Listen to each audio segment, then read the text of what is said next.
Ավելի քան 1 տարի է, ինչ ազգային բարերար Սամվել Կարապետյանը գտնվում է կալանքի տակ։ Դուք ինչու չեք այցելում նրան, արդյոք կա արգելք, թե պատճառ չկա նրան այցելելու, որովհետև մենք տեսանք, որ անկախ տարաբնույթ բազմապիսի թիրախավորումներից ամենայն հայոց կաթողիկոսը վեհափառ հայրապետը Սամվել Կարապետյանին այցելեց։ Ինչու դուք չեք այցելում։ Կա որևէ արգելք։ Հիմա արգելք կա թե չկա, չգիտեմ, ենթադրում եմ, որ չկա, եթե մարդիկ այցելում են, բայց սա տնային կալանքից հետո եւ ենթադրում եմ այս ընտրությունների հետ կապված հանգամանքից հետո։ Ամենից հետաքրքիրը գիտեք ինչն է։ Ես նախագահ ժամանակ չի ճանաչում ընդհանրապես Սամվել Կարապետյանին։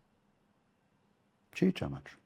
Երբեք չեմ հանդիպել։ Սամվել Կարապետյանի ես առաջի անգամ հանդիպել եմ արդեն նախագահ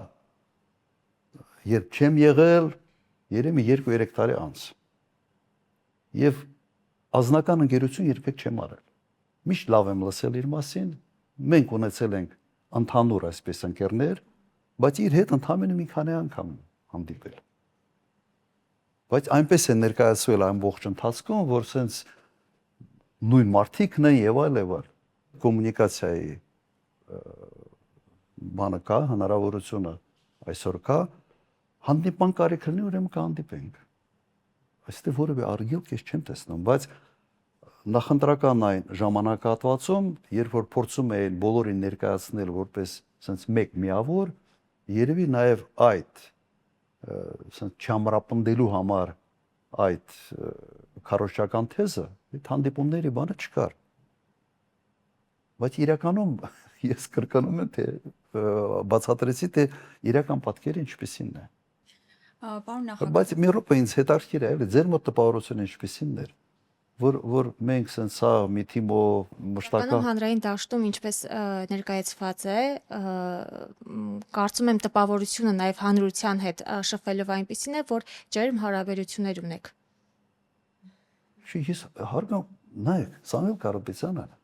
Կրկորանից հետո երկրորդ ամենից մեծ բարերարն է։ Ես օրինակ եղել եմ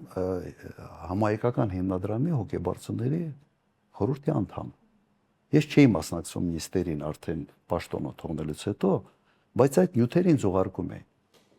Ես տեսնում էի, որ ինքը ավելի էր, ասենց գումարներ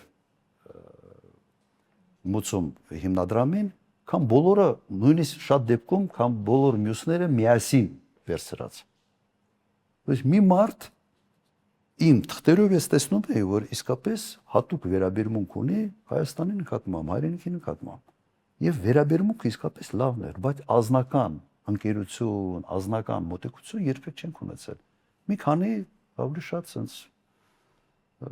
հանդիպումներ էին մեր ընդհանուր այսպես նաև շրջապատի հետ sense միասին։ Այսպես էր։ Հասարակության մոտ իրականում այդ պատկերն է, որ բավականին մոտ եք։ Ոնց որ միշտ հասարակությանը կարողանում են մոլորեցնել։ Հարգանքը կա։ Իսկապես հարգանք կա, որովհետև մարդիկ ոչ թե ժառանգել են մեծ հարստություն, այլ մարդիկ այդ հարստությունը ստեղծել են իրենց շնորհքով։ Եվ նման մարդկանց նկատմամբ ձևավորել ատելություն ժողովրդի մոտ, սա հանցանք է։ Հակառակը նման մարդկանց նկատմամբ պետք է հարգանք սերմանես, աճեցնես այդ հարգանքը։ Մեր մոտ ճիշտ հակառակն է։ Օրինակ, վաղը մյուս օր ինչի պիտի մարդ բարեգործությամբ զբաղվի։ Ասում այ մարդ, այս մարդը այսքան արել է Հայաստանի համար, հիմա բռնել, դատել, ունե զրկել, բոմբ սարքել եւ այլ։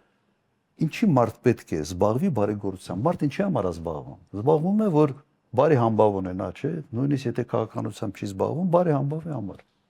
Որ իր մասին լավ խոսան, ինքը բավարարված լինի նրանով ինչ անում է։ Եթե դրա պատասխանը սա է ինչ որ կա, ուրեմն դու նաև այդ բարեգործության ինստիտուտն ես ուղղակի զրոյացնում Հայաստանը։ Ինչի համար։